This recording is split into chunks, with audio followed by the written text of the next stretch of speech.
Phil, what is going on with golf?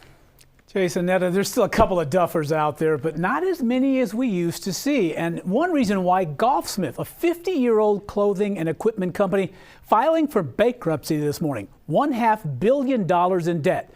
Last month, Nike decided to stop making golf clubs, and Adidas, which owns Carlsbad-based TaylorMade, is selling off its golf equipment division. So what is going on?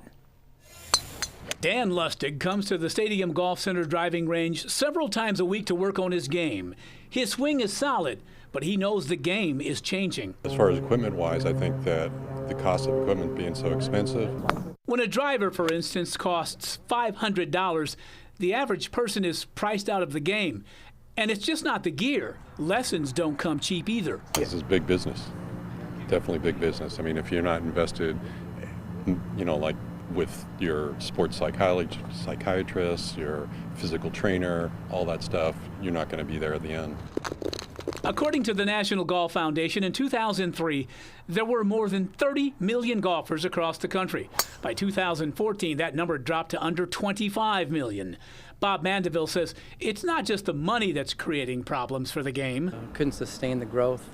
People found out really how hard it is to become good at the game, and number two, how long it takes to play golf.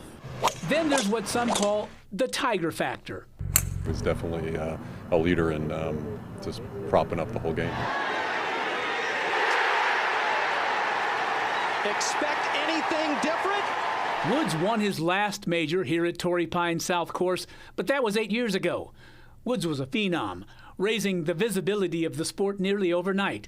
Prize money, clothing, and equipment sales went through the roof, and so did sponsorships. During 2008, golf-related activities in San Diego alone generated more than $2.6 billion in revenues. That's more than the aerospace or the software industry. Then the recession hit. The economy took the big dip in, 08, 09, and 10. That's when I think that's what really hurt the golf business. A lot of golf courses lost a lot of rounds.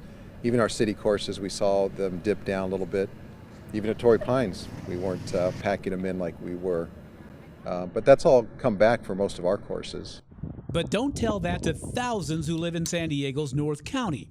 In 2013, the Escondido Country Club shuttered its doors. The following year, golfers at San Luis Rey Downs saw fairways turn to dust. And in 2015, Carmel Highlands Golf Course, which opened in the late 1960s, saw its golden sandy traps turn brown. Golf continues to play in the rough. A sport steeped in tradition is trying to blast its way out. The USGA has seen players come back. The problem is retaining them, and the numbers show it. In 2015, the U.S. golf equipment market was a little more than $2.5 billion. According to the research firm Data Golf Tech, that was a 3% drop-off just 3 years earlier. Some driving ranges are doing their best to attract millennials by using a computerized scoring system in hopes of getting younger players to transition to the golf course. Phil Farrar, CW6 News.